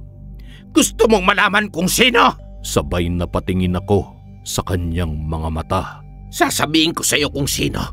Dahil nung gabing yon, hindi lang kami ang pumasok sa bahay ng mag-asawang sarangay. Mayroon pang ibang grupo ng aswang na tumangay sa kayamanan at sa anak nilang sanggol. Dinampot ko si Don Filipo sa kwelyo ng kanyang damit at pinatayo. Tinitigan ko siya sa kanyang mga mata at sa huling pagkakataon ay nagtanong, "Sino?" Si Rogelio Senyagan. Mamamayan sa mismong lupaing tinirhan na mag-asawang sarangay, ang Sitio Opolong. May inutusan siya mga aswang na manloob sa bahay ni Ricario. Hindi ko alam kung ano talagang balak nila, pero nakita ko na lang na tinangay nila pati ang sanggol na mag-asawang sarangay. Paano ko masisigurong nagsasabi ka ng totoo? Nagkaroon ng agawan ng ninakaw na kayamanan ng grupo nila at ang grupo ko. Gusto naming mapasamin lahat ng kayamanan, pero biglang dumating ang grupo ng aswang na inutusan ni Rogelio. Nagkaroon ng sagupaan. May batayan na ganap at habang nakikipaglaban kami, aswang laban sa aswang, tinangay ni Rogelio ang mga nakaw na yaman, pati na ang sanggol sa pag-aakalang magdadala yun ng swerte. Subalit naging halimaw ang sanggol niyang bitbit na muntik na siyang mapatay. At dahil sanggol pa yon, mahina pa at nakuha ang mapatay ni Rogelio gamit ang isang kutsilyo. Nagwala ang halimaw na sanggol at sa pagwawala nito, biglang nawasak ang hiyas nitong kwintas at tumalsik sa akin ang kapiraso at dumiretsyong bumaon sa aking dibdib na nakaabot na sa aking puso paglipas ng mga araw. Mahabang salaysay ni Don Filipo. Nang mapansin niyang hindi ako kumbinsido sa kanyang sagot, ay nagpatuloy pa siya. Sa paglipas ng panahon, muling nagkrus ang landas namin ni Rogelio. Sakto namang minalas siya sa panahong yon at walang-wala. Nakapagpatayo na rin ako ng pabrika nung panahong yon at tinakot niya ako na isusumbong sa mag-asawa sa ginawa ko nung gabing yon. Tinakot ko rin siya na isisiwalat ang katotohanan na siya ang pumatay sa sanggol na sarangay. At dahil parehong may bahong may bubunyag, Nagkaayos kami na ililihim namin yon at pinagbigyan ko ang kanyang kahilingan. Salapi, limpak-limpak na salapi, ibinigay ko kapalit ng pananahimik niya at ilang tao mula sa sitio o polong. Sapat na ang aking narinig upang makahugot ng lakas at mapatay ang aking nasa harapan. Dahan-dahang humigpit ang pagkakasakal ko kay Don Filipo hanggang sa malagutan na siya ng hininga at humiwalay na rin ang kanyang ulo sa kanyang katawan. Halos maligo na ako ng dugo pero hindi ko na alintana yun. Binuksan ko pa ang dibdib nito at hinablot ang kanyang puso. Dinurog ko yun at kinuha ang kapiraso ng hiyas na bumaon at idinikit ko yun sa hiyas kong kwintas na kulang ang bahaging dulo. Naging buo ang hiyas at mas lalo pa itong lumiwanag. Nararamdaman ko rin ang mas nag-uumapaw nitong lakas ngayong buo na yon. Iniwanan ko na ang lugar pati na ang katawan ni Don Filipo. Nagmamadali akong tumungo sa kung saan ko iniwanan si Mang Rogelio pero laking gulat ko nang wala na siya roon. Labis ang aking pagtataka nang makarating sa pinaglagyan ko kay Don Rogelio. Wala na siya roon at ang tanging naiwan ay ang kumot na pinambalot ko sa kanya. May bakas ng mga kalmot ng matutulis na bagay ang iba't ibang bahagi ng puno. Umilaw ang hiyas at agad akong napalingon matapos mapansing may gumagalaw sa likod. Pagtingin ko, mayroong isang aswang. Sumugod ito ng sumugod. Umilag naman ako at pinahabol ko siya. Binalak kong tumungo sa pinakamalaking patag sa gawing kanluran ng sityo. Walang katao-tao o kabahayan doon at pupwedeng doon kami magbakbakan nang walang sino man ang makakasaksi o sino man na madadamay pa. Pagdating namin sa patag, bumungad ang hindi mabilang-bilang na aswang. Lahat nakahanda at nakaabang sa akin. Dumiretso naman sa kanila ang aswang na humabol sa akin at muli sa likuran. Naglakad paharap ang isang lalaking may edad na rin. Kasunod niya ay si Mang Rogelio. Isang saranggay ang bumiktima sa iyo, Rogelio? Tanong niya, pero sa akin nakatitig ang kanyang mga mata. Oo, Don Alfonso, sinubukan niya akong patayin. Agaran namang sagot ni Don Rogelio. Tumitig sa akin ang nagngangalang Don Alfonso. Napapatanong na naman ako sa aking isipan kung sino na naman ang hinayupak na aking kaharap. Pero lihim akong napapahiling na sana ito na ang aswang na pumatay sa anak ng mag-asawang saranggay para naman matapos ko na ang aking misyon. Sa wakas, nagkaharap na rin tayo. Saad ni Don Alfonso. Nabalitaan ko sa mga tauhan ko na may saranggay na tumutugis sa mga katulad naming aswang. Mabuti naman at nagkaharap na tayo dahil matagal ko nang gustong makita ang mukha mo. Matalim ko ring tinitigan ang kanyang mga mata. Nakahanda naman akong kalabanin siya at ang mga tauhan niya. Wala akong aatrasan. Malayo na ang narating ko sa misyong ito at wala na akong oras o balak na umatras. Kahit sino pa man ang aking makaharap, aswang man o kung ano pang nilalang. Pasensya ka na, pero papatayin din kita. Seryosong saad ni Don Alfonso. May nabiktima kang galing sa aking angkan. Hindi naman pwedeng hindi namin ipaghiganti yon. At sasabihin ko lang sa'yo, dodoblehin ko ang paghihiganti sa mga angkan kong nasawi sa mga kamay mo. Walang problema, paghahamon ko rin. Utusan mo ang mga ulupong mo nang magkaalaman na tayo rito. Tingnan natin kung sino matitira sa labang ito. Ngumisi si Don Alfonso at binigyang hudyat ang kanyang mga tauhan na ako ay sugurin. Sabay-sabay silang umatake. Hindi naman ako nag-aksaya ng panahon at sinalubong silang lahat. Ngayon nabuo na ang hiyas na kwintas, mas lalong nag-uumapaw ang kapangyarihang nananalaytay sa aking mga ugat. Madali kong napapatumba ang sinumang aswang na lumalapit sa akin. Nagkakabali-bali ang kanilang mga paa, binti at kamay. Bawat lapat ng mga kuko at sungay ko sa kanilang balat ay tumitilamsik agad ang dugo. Bawat matumbang aswang ay hindi na nakakabangon pang muli hanggang sa wala nang natirang nakatayo. Bagsak lahat. Nagkagutay-gutay ang kanilang mga katawan, nagkalat ang laman loob, at halos lahat ay humiwalay na ang ulo sa katawan. Napaawang na lamang ang bibig ni Mang Rogelio at hindi naman makapaniwala si Don Alfonso. Napalipat-lipat na lamang ang kanilang paningin sa mga bangkay na aswang. Kitang-kita ko naman kung paano humugot ng hininga si Don Alfonso. Mukhang hindi niya matanggap na madali kong napatumba ang kanyang mga alagad. Paano ba yan, Don Alfonso? Tanong ko. May mga ulupong ka pa bang natitira sa inyo? Pwede mong tawagan. Maghihintay ako. Mas lalong napadiin ang pagtiimbagang ni Don Alfonso sa aking tinuran. Panay ang paghugot niya ng hininga at nagpipigil ng sarili. Hinayaan ko lang din siya at hinintay kung ano na naman ang susunod niyang ibabato sa akin. Hindi nagtagal ay humakbang siya. Don Alfonso, huwag kang lumapit sa halimaw na yan! Nag-aalalang sambit ni Mang Rogelio at sinubukan siyang pigilan, subalit ayaw niyang magpapigil at humakbang lang ng humakbang. Dire-diretso ang kanyang paglakad at inapakan ang mga pira-pirasong katawan ng kanyang mga alagad. Nang 10 metro na lamang ang layo namin sa isa't isa, huminto siya sa paghakbang. Nagmamadali namang lumapit sa kanya si Mang Rogelio at nagtago sa kanyang likuran. Don Alfonso, mas mabuti pang tumakas na tayo! Sulsol ni Mang Rogelio. Delikado na tayong dalawa! Wala na mga alagad mo! Nanahimik si Mang Rogelio matapos lingunin ni Don Alfonso at tuluyan na siyang nanahimik matapos siyang gawaran nito ng malakas na sampal. Nasapo na lamang ni Mang Rogelio ang kanyang pisngi at hindi makapaniwalang napatingin kay Don Alfonso.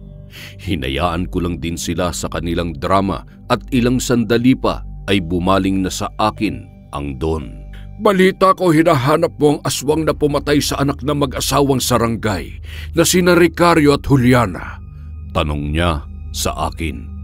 Oo, at sa oras na malaman ko kung sino, hindi ako magdadalawang isip na pugutan siya ng ulo. Sagot ko naman. Ngumiti si Don Alfonso at mas lalong itinaas ang kanyang noo. Nagsimula na rin akong malito. Ang simple niyang ngiti ay naging makahulugan paglipas ng ilang segundo na para bang may nalalaman siyang makakatulong sa aking misyon. Anong nginingiti-ngiti mo dyan? Tanong ko sa kanya. Hindi naman kasi aswang ang pumatay sa sanggol na sarangay. Tugon nito sa akin. Nalipat ang tingin ko kay Mang Rogelio na nasa likod lang ni Don Alfonso. Batay sa sinabi ni Don Filipo, si Mang Rogelio ang pumatay sa sanggol at mukhang ito rin ang sasabihin ni Don Alfonso. Dahan-dahang lumingon si Don Alfonso kay Mang Rogelio. Bigla itong napatras at nakaramdam ng takot. Dati silang magkakampi pero ngayon ay mukhang ilalaglag na siya ng Don. Itong kasama ko ang pumatay sa sanggol na sarangay.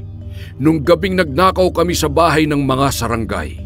Tinangay ng matandang ito ang sanggol dahil akala niya'y magbibigay ng swerte sa kanyang buhay. Pero mukhang minalas siya dahil sa bandang huli, ipinatutugis ang pumatay sa naturang sanggol. Mahabang litanya ni Don Alfonso habang nakatitig ang mga mata kay Mang Rogelio. Hindi akong pumatay sa sanggol. Oo, sinaksak ko siya pero hindi siya namatay. Nagkanyong halimaw pa nga ang sanggol na yon at sa takot ko, tumakbo ako. Depensa ni Mang Rogelio sa kanyang sarili. Pinagmasdan ko lang ang dalawa na nagtatalo at kanya-kanya sa pagdepensa ng kani-kanilang sarili. Habang nasa ganoon silang sitwasyon ay mayroong biglang sumaging eksena sa aking isipan. Parang dinala ko nito sa nakaraan. Nakita ko ang 2 grupo ng mga aswang na nagbabalak magnakaw ng yaman ng pamilyang sarangay. Pero ang isang grupo ay may kasamang tao at yun ay si Mang Rogelio. Kanya-kanya sa pagpasok ang 2 grupo at nagmamadaling kinuha ang mga ari-arian at salapi ng pamilya. Sa kabilang banda, ang mga ginto sa gilid na yon ang una niyang kinuha, pero nang mapatinging muli sa sanggol na sarangay ay walang pag-aatubiling dinampot niya yon sa pag-aakalang magbibigay yun ng swerte sa kanyang buhay. Paglabas ng dalawang grupo sa bahay, nagkatagpo sila at nagkaroon ng labanan sa kanilang pagitan. Bawat panig ay gustong maangkin ang naturang kayamanan. Ayaw magpatalo ng dalawang grupo at nagkaroon na nga ng labanan. Habang naglalaban ang mga aswang, nagmamadaling tumakas si Mang Rogelio, bitbit ang kayamanang ninakaw, pati na rin ang sanggol. Sa kalagitnaan ng kanyang pagtakas, nag-anyong sarangay ang sanggol nang mapagtantong wala na siya sa kanilang bahay. Sa takot ni Mang Rogelio sa itsura ng sanggol ay dali-dali niya itong sinaksak sa dibdib. Tumama ang patalim sa kwintas nitong hiyas na agad na nabasag. Tumilapon ang basag nitong parte at ang iba'y tinangay ng hangin. Ang nakasunod na si Don Filipo ay bigla na lamang natumba matapos tumama sa dibdib nito ang kapiraso ng hiyas. Agad siyang nawalan ng lakas at nanghina sa pagbara ng kapirasong yon sa kanyang dibdib na dahan-dahang dumiin sa kanyang puso. Nagwala ang sanggol dahil sa natamo nitong sugat. Iyak ng iyak habang iniwanan sa lupa. Tumakbo na si Mang Rogelio matapos maging halimaw ang sanggol. Sa kabilang banda, nakita ko si Don Alfonso na tumatakas sa mga aswang na kasama ni Don Filipo. Sugatan siya at paika-ika na kung maglakad. Nadaanan pa niya ang nakahanda ng si Don Filipo pero nilagpasan niya lamang ito. Pagdating sa unahan, napahinto siya matapos makita ang sanggol na umiiyak. Napatitig siya rito pero sa bandang huli ay hindi niya ito pinatawad. Nag-anyong aswang siya at walang sali-salitang kinitil ang buhay ng sanggol. Dinala niya pa ang bangkay noon at ipinaanod sa ilog. Pagkatapos ay nagmamadali na siyang umalis. Matapos ang pangitaing yon sa aking isip ay bumalik na ako sa wisyo at nakitang hindi pa tapos sa pagtatalo sina Don Alfonso at Mang Rogelio sa kung sino man ang pumatay sa sanggol. Idiniin kasi ni Don Alfonso na si Mang Rogelio ang pumatay pero sabi naman ni Mang Rogelio ay hindi siya ang may kagagawan noon. Dahil alam ko na ang katotohanan at sa kung sino ang pumatay sa sanggol, sinigawan ko ang dalawa at bigla silang napatigil. Alam ko na rin kung bakit biglang lumitaw ang pangitaing yun sa aking isipan. Buo na kasi ang hiyas na kwintas at kaharap ko na ang aswang na siyang pumatay sa sanggol na sarangay. Kung ako sa'yo, patayin mo na ang matandang ito, sabi ni Don Alfonso. At sinakal si Mang Rogelio sa pagitan ng kanyang braso at kamay. Nagwala naman si Mang Rogelio at sinubukang makatakas kay Don Alfonso pero hindi niya magawa dahil ito ay malakas. Tama ka, tatapusin ko na ang sino mang pumatay sa sanggol na sarangay. Wika ko at nagmamadaling humakbang patungo sa kanilang dalawa. Lumaki ang pagkakangisi ni Don Alfonso samantalang namumutla na si Mang Rogelio nang makitang papalapit ako sa kanila. Pagkalapit ko sa kanilang dalawa, agad kong hinatak ang isa sa kanila at ibinalibag sa hangin. Sinalubong ko pa ito ng talon at inihampas sa lupa. Pinaulanan ko agad ng suntok at kalmot hanggang sa hindi na siya nakakilos pa. Tumayo ako at binalingan ang isa pang matanda. Si Mang Rogelio na nangangatog na ang mga tuhod matapos masaksihan ang ginawa ko kay Don Alfonso. Maawa ka.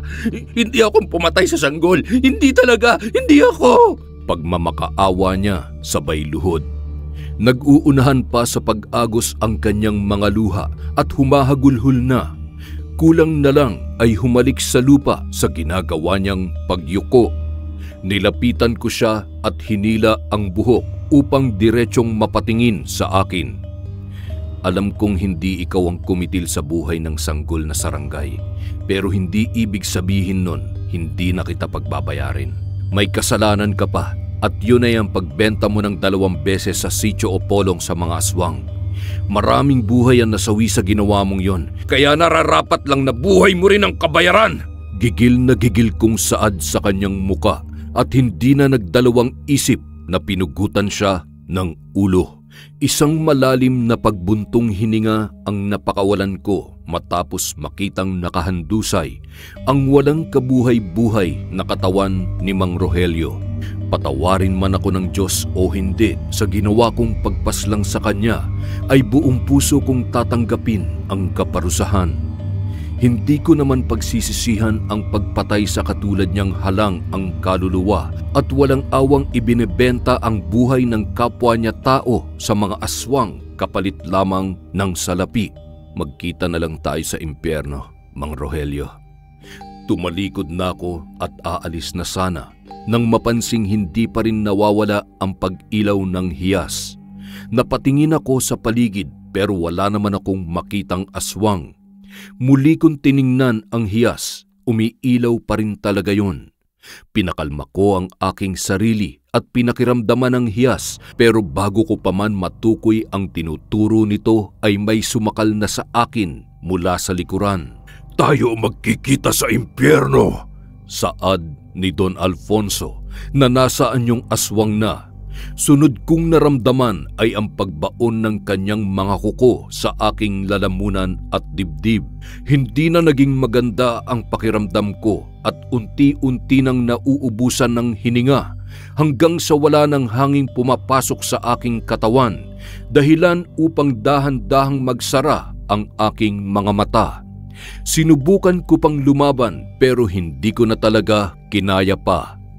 Kitang-kita ko pa kung paano humalakhak si Don Alfonso bago pa man tuluyang magdilim ang aking paningin. Kung mamamatay man ako, dapat lang na mamatay ka rin, dinig ko pang wika ni Don Alfonso.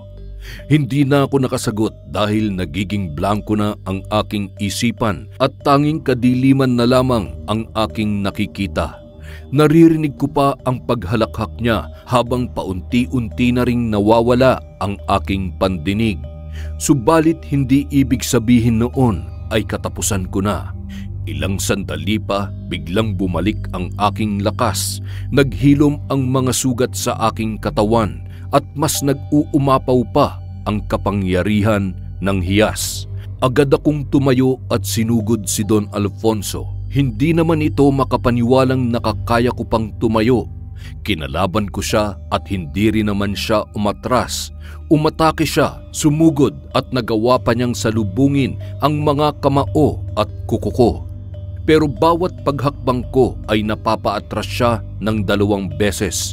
Nagawa man niyang ilagan ang aking pag-atake ay nadadaplisan ko naman siya. Nakuha nga niyang saluhin ang mga kuko ko pero duguan naman ang kanyang muka. Hanggang sa bumulagta na lang siya at bumaha ang kanyang dugo sa lupa. Bumagsak siyang nagkahati-hati ang kanyang katawan. Nagtaka rin ako kasi wala naman akong ginagawa. Napatingin ako sa paligid at mula sa hindi kalayuan nandoon sina Ricario at Juliana.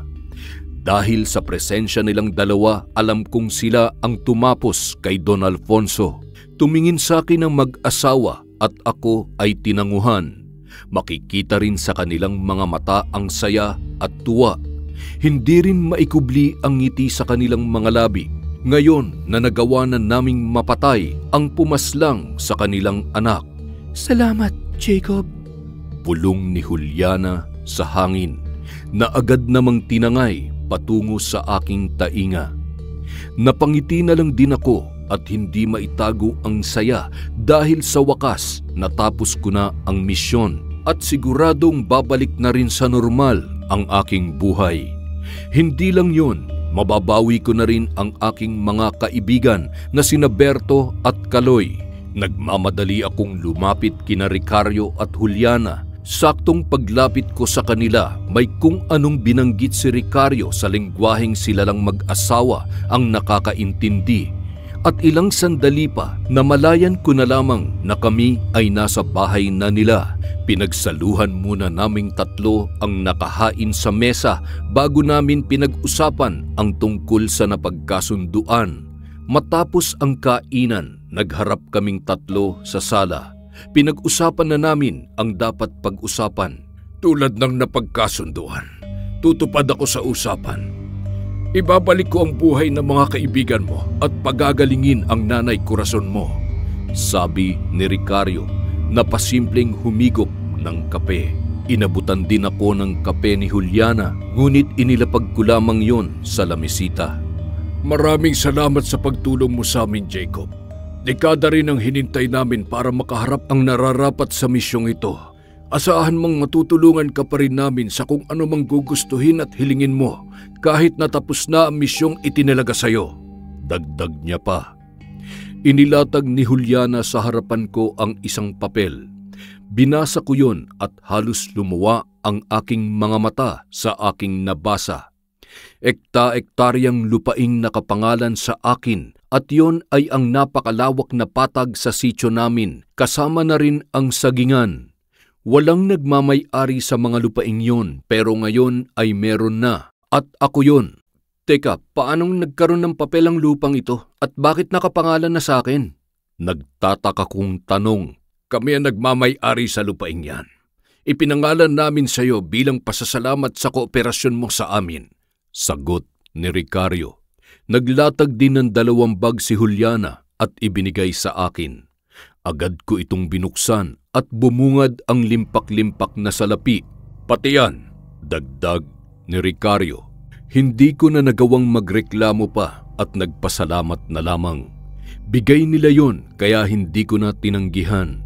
Isa pa, mahirap tumanggi lalo pa at pera ang pinag-uusapan.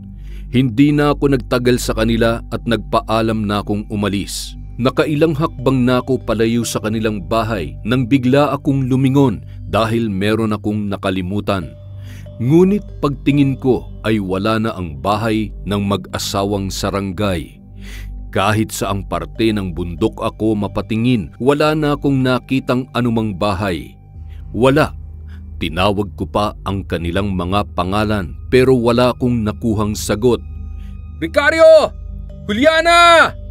Isusoli ko lang ang hiyas na kwintas! Pagsisigaw ko, subalit wala na talagang senyales ng mga sarangay. Hindi ko naman magawang iwan ang hiyas kaya dinala ko na lamang yun hanggang sa makauwi na ako sa bahay.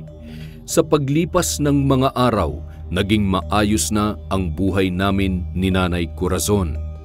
Gamit ang perang bigay ng mag-asawang Sarangay, nagpatayo kami ng pulidong bahay at tumulong na rin sa mga kapitbahay na nangangailangan. Naging normal na ang takbo ng buhay namin, lalo pa at gumaling na si Nanay sa kanyang karamdaman. Nawala yung bukol niya sa kanyang leeg at sumigla na ulit ang kanyang pakiramdam. Nakabalik na rin sina Berto at Kaloy. Naging maayos na ang buhay dahil sa tulong na rin namin ni Nanay Corazon.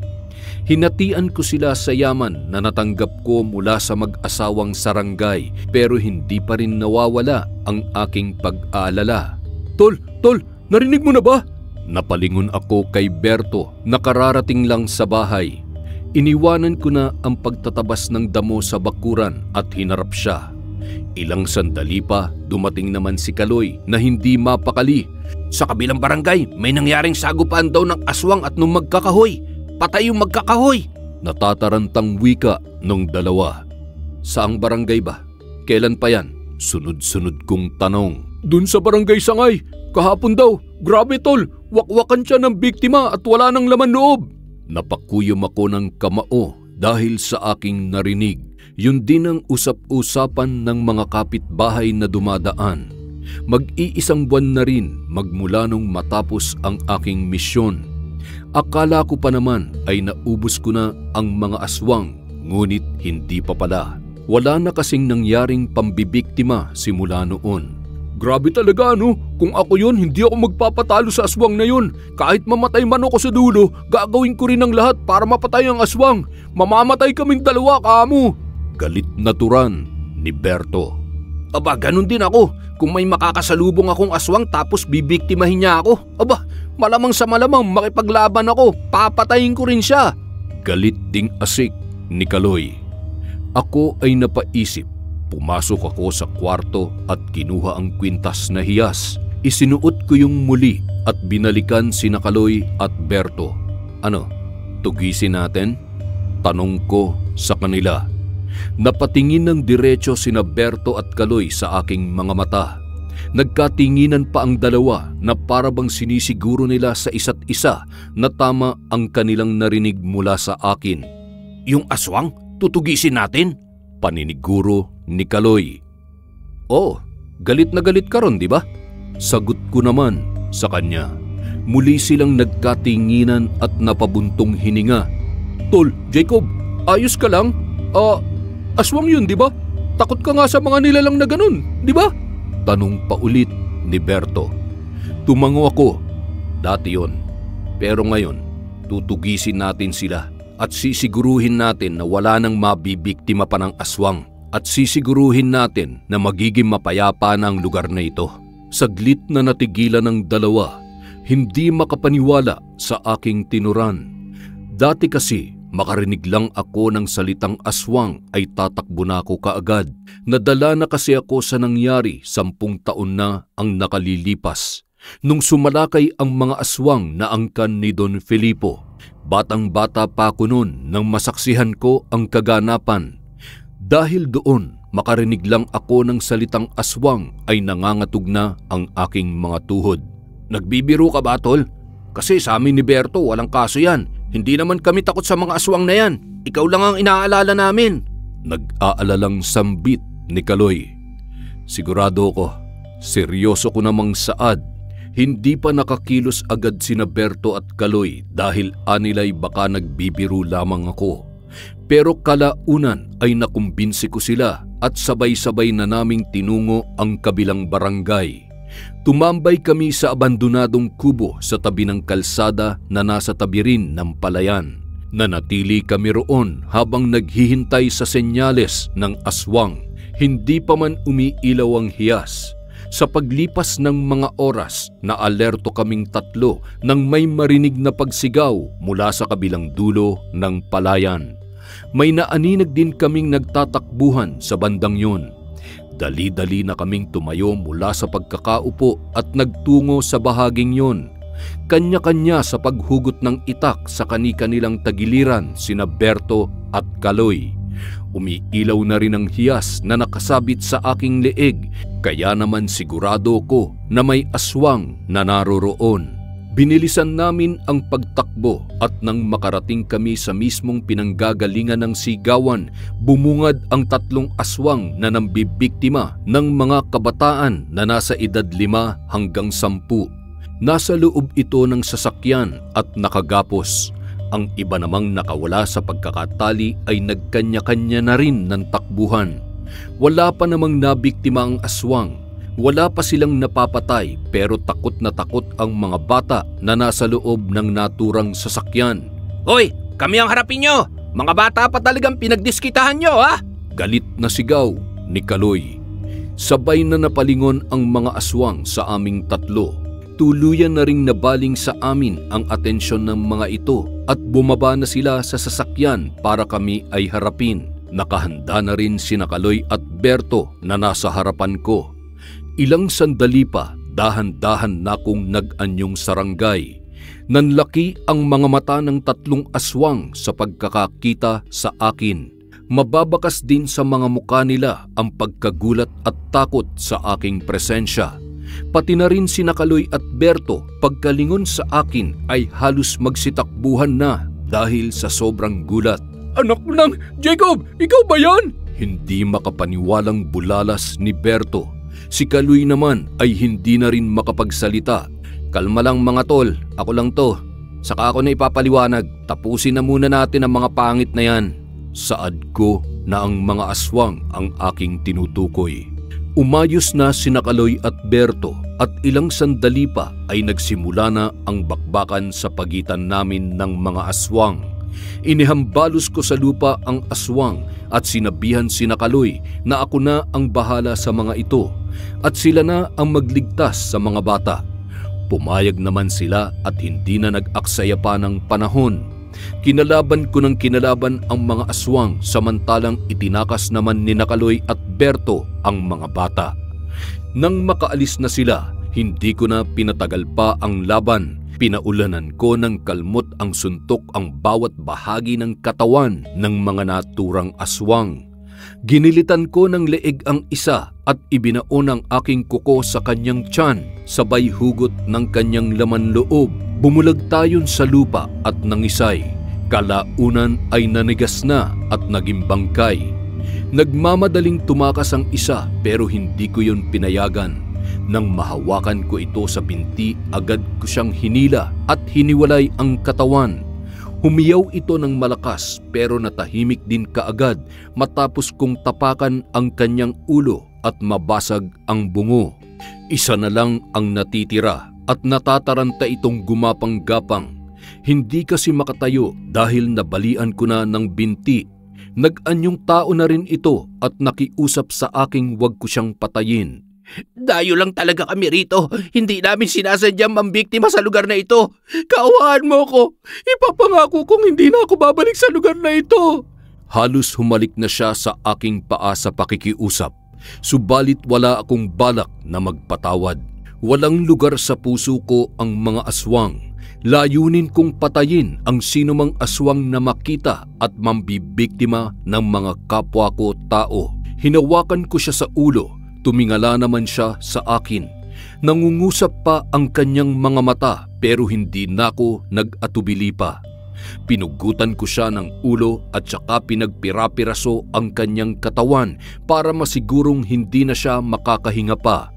Saktong napatay ko na ang 3 aswang nang bumalik sina Berto at Kaloy na humihingal. Bumalik na rin ako sa anyong tao matapos mawala ang ilaw ng hiyas na kwintas. Tumingin ako sa kanila at sinubukang magpaliwanag, subalit hindi ko na pala kailangang gawin yon. Anila, habang bihag sila na mag-asawang sarangay, alam na nila ang nangyayari sa katauhan ko. Ang lahat-lahat dahil sa bawat laban ko at bilang nag-aanyong sarangay, nakikita pala nila sa kanilang isipan dahil na rin sa kapangyarihan ni Ricario na hinayaan silang malaman ang takbo ng aking misyon. Nagulat lang sila kanina dahil mas nakakatakot daw pala na masaksihan ng personal ang pag-iibang anyo ko, lalo pa at isa na kong halimaw. Hindi rin nagtagal, nagsidatingan ang mga tao ng nasabing barangay pero huli na dahil bangkay na ang mga aswang ng kanilang maabutan. Naturingan pa kaming mga bayani dahil sa ginawa naming pagliligtas sa mga bata at sa paglaban namin sa mga aswang. Nagpaalam na rin kami dahil lumalalim na ang gabi at medyo may kalayuan pa ang aming uuwian. Habang kami ay nasa daan, hindi namin maiwasang matuwa sa ginawa. Sabi pa namin sa aming mga sarili, sa wakas may nagawa na rin tayong tama. Ang saya palang tumulong sa kapwa, no? Dati kasi puro tayo pagnanakaw pero ngayon nakakatulong na tayo. Tuwang-tuwang wika ni Berto. Ngayong maayos ng buhay natin pare-pareho. Talikuran na natin ang pagnanakaw. Aalisin na natin sa ating buhay ang pagiging kawatan. Sabi naman ni Kaloy. Paano kung gawin nating tungkulin ang pagligtas sa mga tao? Makahulugan kong tanong. Agad na napangiti ang dalawa at agad din naintindihan ang nais kong sabihin. Sige ba? Magkasabay pang turan ng dalawa. Nagtawanan kami at nagmamadali ng umuwi dahil nagbabadya na rin ang malakas na pag-ulan.